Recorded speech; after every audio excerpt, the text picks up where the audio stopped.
John Voorhees from Mac Stories here. Today I have something really cool to show off. It's the Logitech MX Creative Console. This is a new device in their line of MX devices that is a little bit like a Stream Deck, but it's got some twists that are really kind of interesting. First off, if you take a look here, you've got a 9-key keypad. It's got paging buttons, so you can move between pages to program them and create different sets. Plus, you've got this dial pad, and the dial pad has a really big knob right here, as well as a scroll wheel that you can use to scroll web pages or longer documents. Of course, the knob is really good for adjusting sliders or scrolling left and right. And then you have 4 programmable buttons on the top and bottom and left and right. And the ones at the top are set to undo and redo by default, but these buttons are all programmable to anything you want. The other cool thing about the keypad is that you can trigger one of these buttons and use it as a toggle where it turns on and stays on. And when you do so, what it does is it allows you to control that function with the dial pad.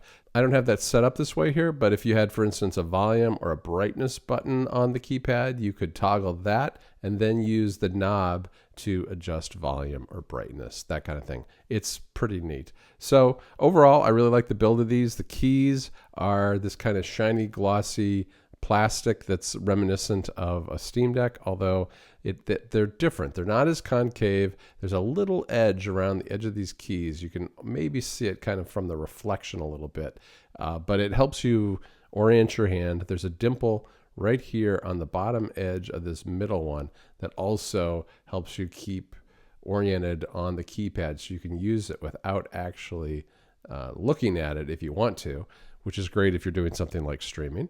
And the throw on these, I think, is a little bit shallower than a Steam Deck. And the knob here on this one, very smooth, works really well. Same with the scroll wheel. The buttons are nice. They're a little bit, you can hear them, they're a little clicky. Obviously, Logitech makes keyboards, so it's very good at that. Overall, though, the build is quite good. And this keypad, you can also put it in a stand. You also might have noticed that the dial pad uses batteries and is wireless. The reason the keypad isn't is because it has these screens. Now, from this angle, the keypad doesn't look so great, but it's about a 45-degree angle, and it works really well when you're sitting at a desk and working on a screen. All right, that's it for the hardware. Why don't we take a quick look at the software? This is the Logi Options Plus app that's used for programming these devices. You can see I've got my mouse over here, but we're going to concentrate on these two. Here's the keypad, the MX Creative keypad. If you go in here, you can do things like adjust the brightness and some settings, but I want to show you customized keys because this, once you see this, you'll realize this is very much a legacy of Loupedeck. Because Logitech acquired Loupedeck last summer, that was summer 2023. And this, if you had a Loupedeck, this is a very familiar interface for dealing with that. In any event, what you can do here is you can page through your pages. You'll see the actual buttons you've set up. You can see that I have not set up that many yet because I just have had this device for a little over a week from Logitech, who sent it to me to test.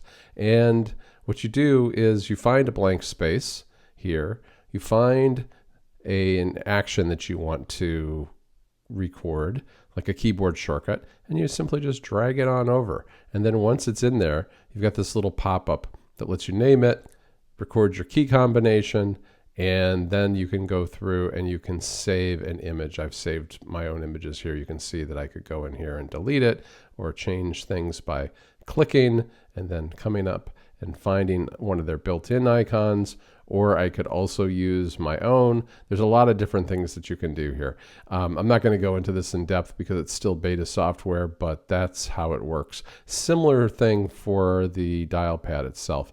If you click on the dial pad, you can see that you can customize the buttons, you can adjust the sensitivity of the dial on the roller, and you can set up things like easy switching between different devices and other settings. So it's really pretty easy to use. I don't think that this app is great. I know a lot of people are not super happy with the Options Plus app. I'm not either myself, but it gets the job done and you don't have to go in here too often just when you're setting up something new on your keypad or your dial pad. And to learn more, be sure to check out my article on macstories.net. I'll put a link in the description below.